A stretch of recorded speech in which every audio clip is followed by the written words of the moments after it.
నమస్కారం సిటీ వార్తలకు స్వాగతం. రాష్ట్రంలో అరాచకమే లక్ష్యంగా వైఎస్సార్ కాంగ్రెస్ పార్టీ కుట్రలు చేస్తుందని మంత్రి కొల్లు రవీంద్ర ధ్వజమెత్తారు. మంగళగిరిలోని టీడీపీ కేంద్ర కార్యాలయంలో మంత్రి కొల్లు రవీంద్ర మీడియాతో మాట్లాడారు. కూటమి ప్రభుత్వ పాలనలో ప్రజలు సంతోషంగా ఉంటే ఓర్వలేక వైసీపీ నాయకులు రాష్ట్రాన్ని రావణకాష్టంగా మార్చాలని చూడటం దుర్మార్గమని అన్నారు. జగన్ డైరెక్షన్లో శాంతి భద్రతలకు రాష్ట్రంలో విఘాతం కలుగుతుందని చెప్పారు. రాష్ట్ర ప్రతిష్టను దెబ్బతీయాలని అనుకుంటే చూస్తూ ఊరుకోమని మంత్రి కొల్లు హెచ్చరించారు. ఈరోజు వెంటిలేషన్లో ఉన్నటువంటి పరిస్థితుల నుంచి వాళ్ళ సంక్షేమ కార్యక్రమాలు అమలు చేస్తున్నారు, అటు అభివృద్ధి కార్యక్రమాలు అమలు చేస్తూ ఉన్నారు.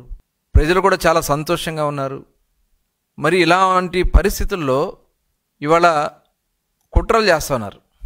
వైసీపీ నాయకులు రాష్ట్రాన్ని రావణకాష్టంగా చేయడానికి ప్రయత్నం చేస్తూ ఉన్నారు. వైఎస్ఆర్ పార్టీ నాయకుడు జగన్మోహన్ రెడ్డి డైరెక్షన్లో రాష్ట్రంలో శాంతి భద్రతలకు విఘాతం కల్పించాలని, రాష్ట్రంలో ఒక కుట్రపూరితమైనటువంటి కార్యక్రమాలు చేయడానికి ఏ రకంగా పూనుకుందో ఇవాళ జరుగుతున్నటువంటి సంఘటనలే దానికి ఒక నిదర్శనం. 5 సంవత్సరాలు రాష్ట్రాన్ని సర్వనాశనం చేసి, విధ్వంసాలు చేసి, రాష్ట్రాన్ని పూర్తిగా భ్రష్టు పట్టించి, రాష్ట్రంలోకి రావాలంటే భయపడే విధంగా మరి ఆ రోజు చేసినటువంటి విధానాలు చూసి కూటమి ప్రభుత్వానికి అధికారాన్ని గుంటూరు పశ్చిమ నియోజకవర్గంలోని 42, 25వ డివిజన్లలో నిర్వహించిన సుపరిపాలనలో తొలి అడుగు కార్యక్రమంలో ఎమ్మెల్యే గల్లా మాధవి పాల్గొన్నారు. ఎన్డీఏ కూటమి ప్రభుత్వం రాకతో ఎమ్మెల్యే గల్లా మాధవి నాయకత్వంలో కోట్లాది రూపాయల పనులు చేపట్టారని 42వ డివిజన్ ప్రజలు హర్షం వ్యక్తం చేశారు. 42వ డివిజన్లో ఉన్న వడ్డేగూడెంలో ప్రజలకు సంక్షేమ పథకాలు అందుతున్నాయని, అలాగే తమకు ఇళ్ల పట్టాలు ఇవ్వాలని ఎమ్మెల్యేను కోరగా సానుకూలంగా స్పందించి అర్హులైన ప్రతి ఒక్కరికి టిడ్కో ఇళ్లు పట్టాలు అందిస్తామని హామీ ఇచ్చారు.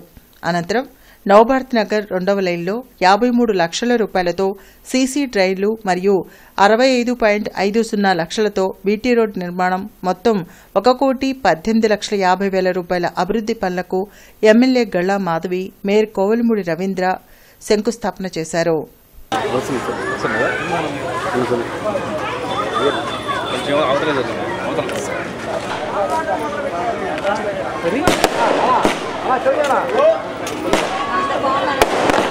స్టూడెంట్ యూనియన్ ఫర్ నేషన్ 12వ వార్షికోత్సవ కార్యక్రమం సిపిఎం కార్యాలయంలో జరిగింది. మాజీ ఎమ్మెల్సీ కెఎస్ లక్ష్మణరావు ముఖ్య అతిథిగా హాజరయ్యారు. బ్రాడీపేటలోని సిపిఎం కార్యాలయంలో జరిగిన సన్ 12వ వార్షికోత్సవ కార్యక్రమంలో జనచైతన్య వేదిక అధ్యకులు Vallamreddy Lakshman Reddy, Hindu college secretary Ramakrishna, Apex Nageswararao పాల్గొన్నారు. సన్ సంస్థ ప్రారంభించిన నాటి నుండి పలు సేవా కార్యక్రమాలు చేస్తున్నామని కో ఫౌండర్ యశ్వంత్ తెలిపారు. ఈ రోజు 100 మంది విద్యార్థులకు స్కాలర్షిప్లు పంపిణీ చేశామని చెప్పారు. ఈ కార్యక్రమంలో సన్ సభ్యులు హరీష్, ఆశీష్, రమ్య, బిహెచ్ రాజు, స్వామి, మంజునాథ్, మల్లిక తదితరులు పాల్గొన్నారు. సన్ 12వ యానివర్సరీ సెలబ్రేట్ చేస్తున్నాము. సన్ పెట్టి 12 సంవత్సరాల్లో మేము ఎక్కువగా గవర్నమెంట్ స్కూల్ పిల్లలకి కెరీర్ గైడెన్స్, అలానే అనాథ పిల్లలకి క్లాసెస్ చెబుతూ స్కాలర్షిప్స్ కూడా ఇవ్వడం జరుగుతుంది. గత 8 సంవత్సరాలుగా ఇప్పటిదాకా 120 మంది పిల్లలకి స్కాలర్షిప్ ఇవ్వడం జరిగింది. ఈ రోజున 12వ యానివర్సరీ సందర్భంగా మేము 100 మంది పిల్లలకి స్కాలర్షిప్ ఇస్తూ ఈరోజు యానివర్సరీ సెలబ్రేట్ చేస్తున్నామండి. దీనికి ముఖ్య అతిథులుగా కెఎస్ లక్ష్మణరావు గారు, ఎపెక్స్ నాగేశ్వరరావు గారు, ఆర్వీఆర్ హెచ్ఓడి ఎం వెంకటేశ్వరరావు గారు, అలానే హిందూ కాలేజ్ సెక్రటరీ రామకృష్ణమూర్తి గారు, అలానే జన విజ్ఞాన వేదిక, ఎస్ఎఫ్ఐ, పలు విద్యా సంస్థలు వాళ్ళు ప్రజెంట్ అవ్వడం జరిగింది. పాత గుంటూరు అంకమ్మ తల్లి దేవస్థానంలో ప్రత్యేక పూజలు జరిగాయి. ఆషాఢ మాసం పురస్కరించుకుని అమ్మవారికి భక్తులు బోనాలు సమర్పించారు. శాకాంబరి దేవిగా అంకమ్మ తల్లి భక్తులకు దర్శనమిచ్చారు. సకల శుభాలు కలగాలని అమ్మవారిని వేడుకున్నారు.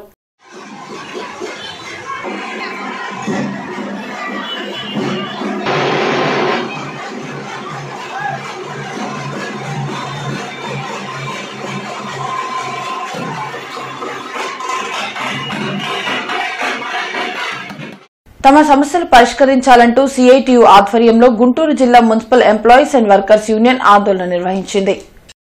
నిరవధిక సమ్మెలో భాగంగా అడవితకిళ్లపాడు హెడ్ వాటర్ వర్క్స్ వద్ద ధర్నా చేశారు. ఇంజనీరింగ్ కార్మికులకు ఎంత జీతం పెంచుతారో స్పష్టత ఇవ్వాల్సిన బాధ్యత ప్రభుత్వంపై ఉందని యూనియన్ నాయకులు శ్రీనివాసరావు, ముత్యాలరావు డిమాండ్ చేశారు. మున్సిపల్ అవుట్సోర్సింగ్ ఉద్యోగులకు ఎలాంటి షరతులు లేకుండా సంక్షేమ పథకాలు అమలు చేయాలని కోరారు. ఈ రోజు సమ్మెలోకి వెళ్ళటానికి ముఖ్య కారణం రాష్ట్ర ప్రభుత్వం. మేము గత 7 సంవత్సరాలుగా అధికారులకు కానీ మంత్రులకు కానీ పలు విధాలుగా వినతి పత్రాలు ఇస్తూనే ఉన్నాం. అయినా సరే రాష్ట్ర ప్రభుత్వం ముద్ద నిద్రతో మేము ఫలానా జీతం పెంచుతామని మాటలతో చెప్పడం తప్పించి ఇంతవరకు జీవోపూర్వకంగా ఇచ్చింది లేదు. అదేమంటే సమ్మెలోకి దిగే ముందు మేము మీకు జీతాలు పెంచుతాము, ఫైనాన్స్ డిపార్ట్మెంట్లో అనుమతి తీసుకుంటున్నాం అని చెప్తున్నారే తప్పించి ఇంత పెంచుతున్నామని కానీ ఇంత పెంచుతున్నామని జీవో రూపంలో ఇవ్వటం కానీ ఎక్కడా జరగట్లా. రాష్ట్ర ప్రభుత్వం వెంటనే ఇంజనీరింగ్ కార్మికులకు సంబంధించి జీతాలు పెంపుదల ఎంత చేస్తారు, ఎప్పుడు చేస్తారు, ఏ జీవో ప్రకారం పెంచుతారు, అలాగే ఇంజనీరింగ్ కార్మికులకి కేటగిరీలు నిర్ధారణ చేసే దానిలో జరిగిన తప్పుల్ని సవరించాలి. వీటితో పాటుగా ఇంజనీరింగ్ కార్మికులు, మున్సిపల్ అవుట్సోర్సింగ్ కార్మికులకి ఎలాంటి సంక్షేమ పథకాలు వర్తించడం లేదు. సంక్షేమ పథకాలని ఎలాంటి షరతులు లేకుండా అమలు చేయాలని చెప్పేసి ప్రభుత్వాన్ని కోరుతా ఉన్నాం. గత 2023 డిసెంబర్ 26 నుండి 2024 జనవరి 10వ తేదీ దాకా 17 రోజుల పాటు జరిగిన సమ్మెకు సంబంధించి ఆ సందర్భంగా ప్రభుత్వం హామీలు ఇచ్చింది.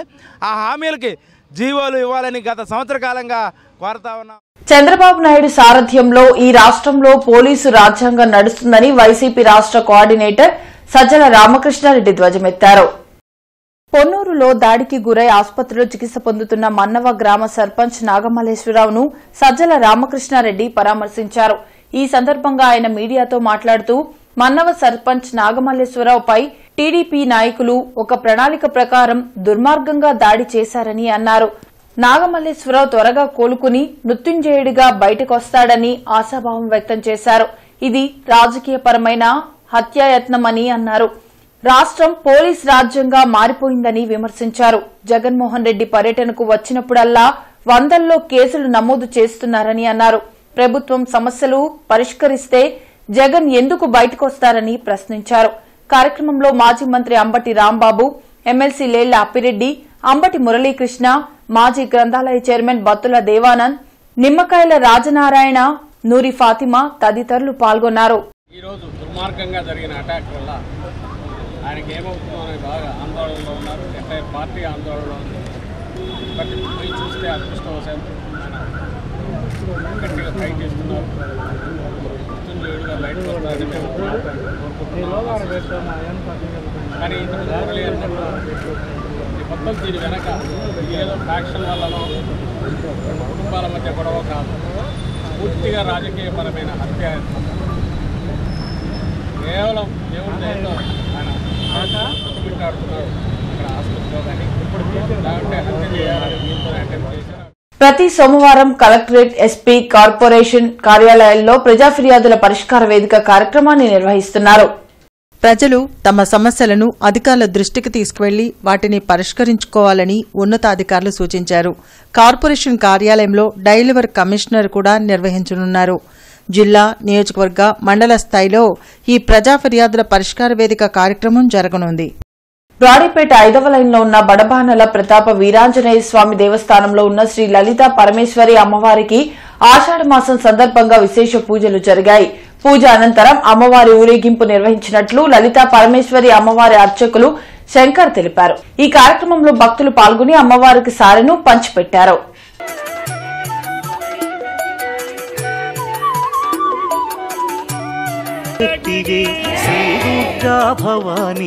అమరావతి మండలం ఎండ్రాయిలో జరిగిన సుపరిపాలనలో తొలి అడుగు కార్యక్రమంలో పెదకూరుపాడు ఎమ్మెల్యే భాష్యం ప్రవీణ్ పాల్గొన్నారు. ఇంటింటికి వెళ్లి ప్రజలతో మమేకమై వారి అభిప్రాయాలను ఎమ్మెల్యే భాష్యం ప్రవీణ్ తెలుసుకున్నారు. కూటమి ప్రభుత్వం అమలు చేస్తున్న సంక్షేమ అభివృద్ది పథకాలపై ప్రజల స్పందనను అడిగి తెలుసుకున్నారు. తమ దృష్టికి వచ్చిన సమస్యలను మై టీడీపీ యాప్ ద్వారా స్వయంగా నమోదు చేశారు. గత సంవత్సరం సాధించిన అభివృద్ది విజయాలను వివరించడంతో పాటు రానున్న 4 ఏళ్లలో అమలు చేయనున్న అభివృద్ది ప్రణాళికలపై స్పష్టతనిచ్చారు. త్వరలోనే మరిన్ని అభివృద్ది పనులు ప్రారంభం కానున్నాయని ఎమ్మెల్యే భాష్యం ప్రవీణ్ తెలిపారు. ఇంటింటికి తెలుగుదేశంలో భాగంగా పట్టణంలోని 22, 8, 20, 18 వార్డుల్లో ఎమ్మెల్యే ప్రత్తిపాటి పుల్లారావు పర్యటించి 55 లక్షలతో చేపట్టిన పలు అభివృద్ది పనులకు శంకుస్థాపన చేశారు. ఇళ్లు లేని వారు లేవని బాధపడుతుంటే ప్రభుత్వం ఇచ్చిన ఇళ్లలో ఉండకుండా వాటిని పాడుపెట్టడం సరికాదని ప్రజలు ప్రభుత్వ పథకాలు సద్వినియోగం చేసుకుని తమ జీవితాలను చక్కదిద్దుకోవాలని ఎమ్మెల్యే ప్రత్తిపాటి పుల్లారావు సూచించారు. నియోజకవర్గంలో 9,800 పేద కుటుంబాల్ని P4 కింద ఎంపిక చేశారని ఆ కుటుంబాలను అన్ని విధాలా పైకి తీసుకురావడమే ప్రభుత్వ లక్ష్యమన్నారు. కార్యక్రమంలో municipal chairman Shaik Rafani, vice chairman Gold Srinu, BJP నాయకులు జయరామిరెడ్డి, టీడీపీ నాయకులు నెల్లూరి సదాశివరావు తదితరులు పాల్గొన్నారు. సినీ నటుడు శివాజీ గుంటూరులో సందడి చేశారు. ఈ మేరకు బ్రాడీపేటలో నూతనంగా ఏర్పాటు చేసిన ఇరానీ నవాబ్ సెంటర్ను శివాజీ ముఖ్య అతిథిగా హాజరై ప్రారంభించారు. ఈ కార్యక్రమంలో టీవీ ఆర్టిస్ట్ తేజ, ఇరానీ నవాబ్ సంస్థ ఎండీ ఎంబీఆర్ తదితరులు పాల్గొన్నారు. గతంతో పోలిస్తే గుంటూరు నగరం వ్యాపారపరంగా వేగంగా అభివృద్ది చెందుతోందని ఈ సందర్భంగా శివాజీ తెలిపారు. నాణ్యమైన ఆహార పదార్థాలు అందించి కస్టమర్ల మన్ననలు పొందాలని సూచించారు. 1 year బ్యాక్ వాడు ఇలాగే రావాలంటే సర్లే బాగోదులే, బిగ్ బాస్ హౌస్లో కలిసాడు కదా బాగోదని వచ్చాను ఆ రోజు. కానీ 50 బ్రాంచ్లు అయిందంటే చాలా గొప్ప విషయం కదండి. సో అంటే డెడికేషన్, అందరూ కలిసి టీం వర్క్గా చేయడం అనేది నాకు చాలా బాగా నచ్చింది. ఇరానీ నవాబ్స్ అనేది ఏదో టీ పొడి తీసుకొచ్చి కాఫీ పాలు కలిపేసి లేదంటే టీ పొడి కలిపేసి ఒక ఫ్రాంచైజీ ఓపెన్ చేసినట్టు కాదు. దీనికంటూ ఒక ఇంగ్రీడియంట్స్ వాళ్ళు ఏదో డిఫరెంట్గా చేసుకున్నారు. సో 50 బ్రాంచ్లు అంటే ఈ సపోర్ట్ ఎప్పటికీ ఉండదని చెప్పి నేను కోరుకుంటున్నా. ఉంటుంది అంతే, అది ఫిక్స్. కొన్ని పట్టుకుంటే వదలరు కదా, అట్లాంటి బ్యాచ్ మంది వదిలేదే లేదు. ఇది ఆయన కూడా వదిలించుకోలేడు, ఇక తప్పక సర్లే అంటూ వస్తానే ఉన్నాడు. అన్న ఈ బాండింగ్ మీతో ఎప్పటికీ ఇలాగే కంటిన్యూ అవ్వాలని చెప్పి మనస్ఫూర్తిగా కోరుకుంటున్నా. బిగ్ బాస్లో ఏ ముహూర్తాన మరి బాండింగ్ అనేది సెట్ అయిందో నాకైతే అర్థం కాల. అది కంటిన్యూ అవుతుంది. ఐ హోప్ ఇది ఇంకా కంటిన్యూ అవుతూ ఉండాలి. అండ్ ప్రొఫెషనల్ లైఫ్లోనే కాకుండా ఎక్కువగా పర్సనల్ లైఫ్లో నాకు చాలా సపోర్టివ్గా ఉంటాడు శివాజీ అన్న. ఐ మీన్ మీరందరికీ తెలియకపోవచ్చులే కానీ చెబుతున్నాను. అండ్ దానికైతే థ్యాంక్ యూ సో మచ్ అన్న. సీరియస్లీ నిజంగానే రాష్ట్రంలో ప్రజాస్వామ్యం ఉందా అని మాజీ మంత్రి అంబటి రాంబాబు ప్రశ్నించారు. గుంటూరులోని అంబటి రాంబాబు క్యాంప్ కార్యాలయంలో మీడియాతో ఆయన మాట్లాడారు. రాజకీయ పార్టీలు కార్యక్రమాలు నిర్వహించుకోకూడదా అని నిలదీశారు. వైసీపీ శ్రేణులపై దాడులు జరుగుతుంటే పోలీసులు ఎందుకు చర్యలు తీసుకోవడం లేదో చెప్పాలన్నారు. ఎక్కడైనా మా కార్యక్రమం జరుగుతుంటే దాన్ని చిన్నాభిన్నం చేయాలనేటువంటి ప్రయత్నం చేస్తున్నారు. ప్రజల్లో నిరసన వస్తుంటే ఆ నిరసనని అణిచివేయాలని ప్రయత్నం చేస్తున్నారు. ఎవరు అణిచివేయాలని? పోలీస్ యంత్రాంగాన్ని అడ్డం పెట్టుకొని, కాకీలను అడ్డం పెట్టుకొని, లాఠీలను అడ్డం పెట్టుకొని మీరు అణిచివేయాలని ప్రయత్నం చేస్తే ఇది ప్రజాస్వామ్యంలో తగునా అని అడుగుతా ఉన్నా. ఇవాళ మళ్ళా మా పార్టీ యాక్టివిటీసు, మా పార్టీ కేంద్ర కార్యాలయం ఇచ్చినటువంటి పిలుపుల్ని మేము ఆచరించకూడదా? పొలిటికల్ యాక్టివిటీ మేము చేయకూడదా? ఈ రాష్ట్రంలో నాన్నగారు వెళ్ళడానికి వీల్లేదు, క్యాన్సిల్ చేసుకోండి మీటింగ్ అంటే ప్రజాస్వామ్యం తగునా అని అడుగుతా ఉన్నా. ఒక కళ్యాణ మండపంలో జరిగేటటువంటి కార్యక్రమానికి మీరు ఇంటి చుట్టూరా వచ్చి వెళ్ళకోకుండా నిర్బంధించాలనేటువంటి ప్రయత్నం మీరు చేస్తూ ఉన్నారు. ఇది ప్రజాస్వామ్యంలో సరైనటువంటి విధానం కాదు అని ఈ సందర్భంగా నేను చెప్పదలుచుకున్నాను. 2/1 బ్రాడీపేటలోని SHO భవనంలో service health organisation, hypertension and diabetic club, మానవతా స్వచ్ఛంద సేవా సంస్థ సంయుక్తంగా అధిక రక్తపోటు, మధుమేహం బాధితులకి నిర్వహించిన రెటినోపతి ఉచిత పరీక్ష వైద్య సలహా శిబిరంలో డాక్టర్ కల్పనారెడ్డి ముఖ్య అతిథిగా పాల్గొని ప్రసంగించారు. షుగర్ తో పాటు మిగిలిన కండిషన్స్ కూడా కొన్ని చూసుకోవాల్సి ఉంటాయి. ఒకటి అనీమియా, అంటే బాడీలో హీమోగ్లోబిన్ శాతం తక్కువ ఉన్న వాళ్ళకి డయాబెటిక్ రెటినోపతి అనేది రిస్క్ చాలా డబల్ అవుతుంది. సో షుగర్ పేషెంట్స్ అందరూ కూడా హీమోగ్లోబిన్ లెవెల్స్ అంటే రక్తం ఎంత ఉందనేది ఒకసారి చెక్ చేయించుకోవాలి ప్రతి పేషెంట్. అది ఫస్ట్ కరెక్ట్ చేయించుకుంటే డయాబెటిక్ రెటినోపతి రిస్క్ కొంచెం తగ్గుతుంది. అదొకటి. లిపిడ్ ప్రొఫైల్ అంటే కొలెస్ట్రాల్ లెవెల్స్.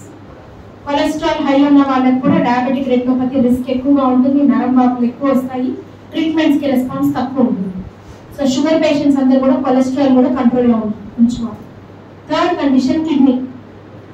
ఇవి బులెటిన్ అప్డేట్స్. మరిన్ని అప్డేట్స్ తో మళ్ళీ కలుద్దాం. అంతవరకు సెలవు. నమస్కారం.